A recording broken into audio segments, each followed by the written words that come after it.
Guys, कैसे हैं आप सब लोग। आई थिंक आप सब लोग बहुत अच्छे होंगे, बहुत अच्छे से अपनी लाइफ को एंजॉय कर रहे होंगे।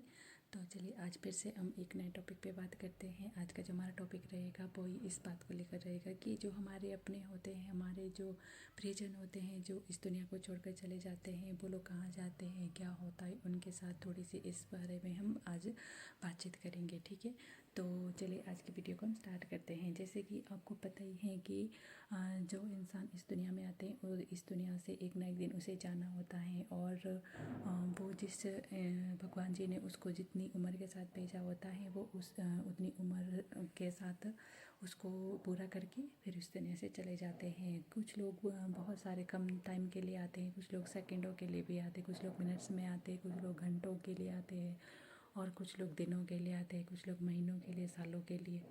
तो सबकी अपनी अपनी जर्नी होती है, सबकी अपनी अपनी लाइफ होती है। जैसा भगवान जी ने उनको भेजा होता है इस दुनिया में, और जितने टाइम के लिए भेजा होता है वो सब इस दुनिया में आते हैं। लेकिन फिर हमारे मन में ये बात आती है कई बार कि जो लोग सुसाइड करते हैं और उन लोगों का क्या होता है। ठीक है, तो इसके बारे में भी दो बातें होती हैं। एक तो हमने सुना है कि जो लोग सुसाइड करते हैं उन लोगों का प्रेत बनता है।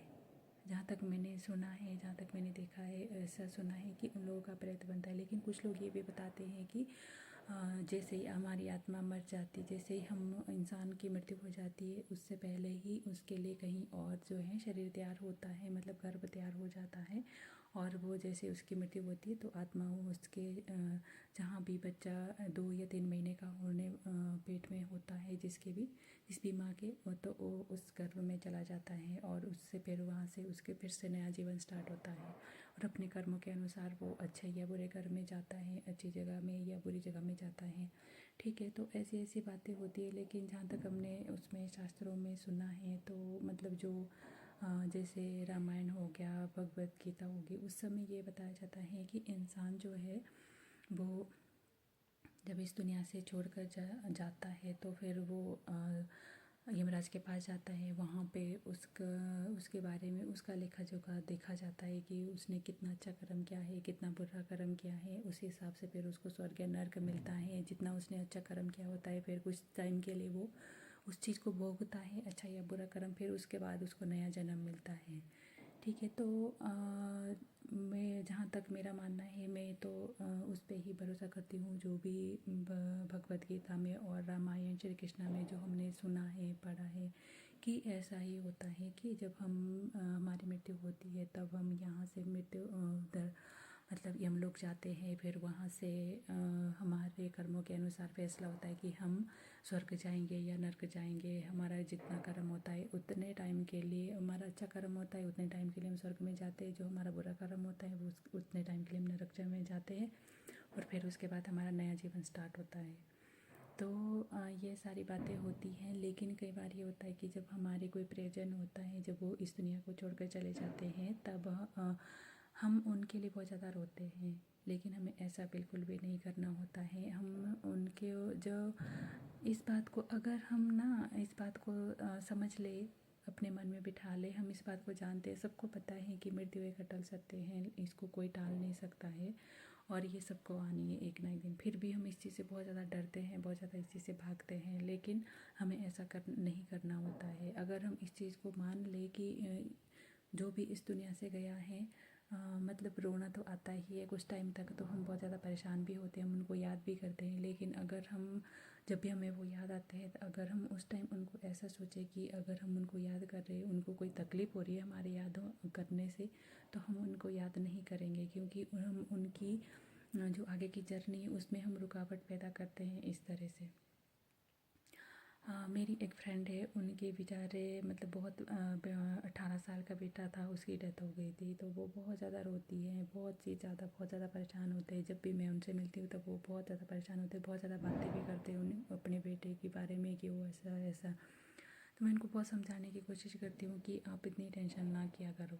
ठीक है, टेंशन करने से कुछ नहीं होने वाला, उसको ही रुकावट आएगी, उसको तकलीफ़ होगी। मैंने ये भी यहाँ तक भी सुना है कि जितने भी जो हमारा प्रियजन जो हमसे बिछड़ के चला जाता है, अगर हम उसकी याद में जितने भी आंसू गिराते हैं ना, वो सारे उसकी छाती में आग बनकर जलते हैं। क्योंकि उसको तकलीफ़ होती है उस चीज़ को लेकर। अगर हम यहाँ पे खुश रहते हैं तो वो वहाँ पे खुश रहता है जहाँ भी वो गया होता है, जहाँ भी उसकी जर्नी स्टार्ट हो गई होती है। तो हमें ऐसा नहीं करना, हमें समझदारी से काम लेना होता है। तकलीफ़ सबको होती है, दुख भी होता है, लेकिन अगर हम थोड़ा सा इस बात को एक्सेप्ट कर ले कि हमारे दुखी होने से किसी को कोई फ़ायदा नहीं होने वाला है, बल्कि उल्टा उसको भी तकलीफ़ है और हमें भी तकलीफ़ है, तो हो सकता है फिर हम इस चीज़ को थोड़ा कम कर ले। हम रोना या फिर उनको ज़्यादा याद करना फिर हम थोड़ा कम कर ले। तो हमारी ये सारी बातें होती हैं कि हमें इन बातों का भी थोड़ा सा ध्यान रखना होता है, क्योंकि इंसान की जर्नी जो है, इंसान जब तक ही इस दुनिया में आता है और जब तक वो इस दुनिया में जी रहा है तब तक कि उसका यहाँ पे हमारे साथ कनेक्शन रहता है। लेकिन जब वो इस दुनिया से चला जाता है तब वो किसी दूसरी यात्रा पे चला जाता है। अगर हम उसको बीच में अड़चन डालते हैं या रोकने की कोशिश करते हैं तो फिर उसकी यात्रा रुक जाती है और उसकी वजह से बहुत सारी चीज़ें डिस्टर्ब होती हैं, जो कि हमें ऐसा बिल्कुल नहीं करना है। हमें जितना हो सके हमसे हमें इस बात को समझना होता है। इस बात का सबसे अच्छा उदाहरण है जो सिद्धार्थ शुक्ला थे, जो इतने अच्छे जो एक्टर थे। उनकी जो माँ थी, मतलब उनकी जो माँ है, उतने ज़्यादा वो रोए नहीं है जब मतलब जब भी उनकी वो थी, फिर भी उन्होंने क्योंकि उनको पता है हर चीज़ के बारे में, क्योंकि वो भी बहुत ज़्यादा संतों के इसमें सानिध्य में रहते हैं। उनको पता है, उन्होंने बहुत सारा ज्ञान अर्जित किया हुआ है। जो लोग गंभीर होते हैं, गहराई से सारी चीज़ों को सोचते हैं, वो लोग इस बात को जानते हैं कि अगर हम कोई हमारा अपना यहाँ से जा रहा है तो वो उसका कोई कारण है, वो बिना कारण से नहीं जा रहा है, क्योंकि उसको आगे की जर्नी उसका टाइम कहीं और है और उसको अब जितना टाइम उसका यहाँ था उतना टाइम उसने यहाँ पे लिया। लेकिन जब आगे का जो उसका काम है, जो आगे की उसकी जर्नी है, वो उसका वहाँ पे होना है जहाँ के लिए अब उसका टाइम स्टार्ट हो गया है। और अगर हम बीच में रुकावट डालते हैं, हम बहुत ज़्यादा रोना धोना करते हैं, तो फिर उनके इस काम में रुकावट आती है। कितना ज़्यादा मतलब धीरज वाला काम किया है उन्होंने। वो इतना ज़्यादा रोए नहीं, सारा काम खुद किया और फिर बाद में सबको संभाला भी सब कुछ। इतने बड़े बेटे को कोई जाते हुए मतलब देख नहीं सकता है, लेकिन फिर भी मतलब वो बहुत ज़्यादा अपने इसमें रहे। उन्होंने सारा काम भी किया, मतलब बहुत ज़्यादा रोए धोए नहीं, क्योंकि उनको पता है, वो जानते जो लोग भगवान के बारे में, भगवान की जो रूल होता है, प्रकृति का जो नियम है, उस चीज़ को जानने लगते हैं ना, तो फिर उनकी लाइफ थोड़ी आसान हो जाती है। उनको पता चलता है कि ये सारी चीज़ें भगवान की मर्ज़ी से होती है। जो भी हमारी लाइफ में होता है वो उनकी मर्ज़ी से ही होता है।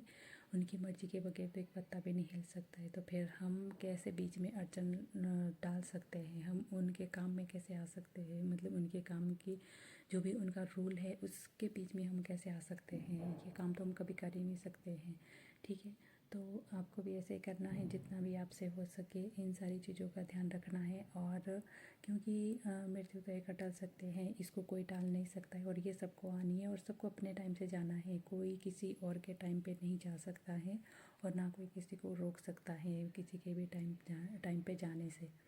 तो ये सारी चीज़ें होती हैं। और जो उनका पुनर्जन्म के बारे में भी हमने बात करी ली कि जब पहले जो भी हमारा यहाँ पे कर्म होता है पहले हम उसको भोगते हैं और यहाँ से जाने के बाद हम यमलोक जाते हैं। फिर वहाँ पे हमारा जो भी कर्म होता है वो देखा जाता है। जितना हमारा अच्छा कर्म होता है उतने टाइम के लिए हम अच्छा कर्म वहाँ पे अच्छी चीज़ भोगते हैं, मतलब स्वर्ग भोगते हैं। और जितना हमारा बुरा कर्म होता है उतना हमें बुरा भी भोगना पड़ता है, जितने टाइम के लिए हमने किया होता है। वो हर चीज़ हमारी होती है वहाँ पे और फिर उसके बाद हमारा नया जन्म स्टार्ट होता है।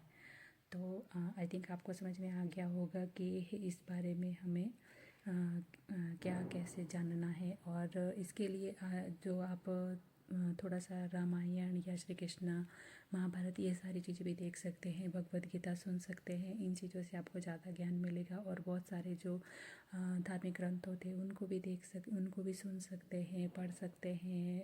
हर चीज़ की सुविधा है, यूट्यूब पे इतनी सारी वीडियो मिलती है और चीज़ें होती हैं। तो जब आप यहाँ से जानकारी लेंगे तो आपको हर चीज़ का पता चल जाएगा, ठीक है।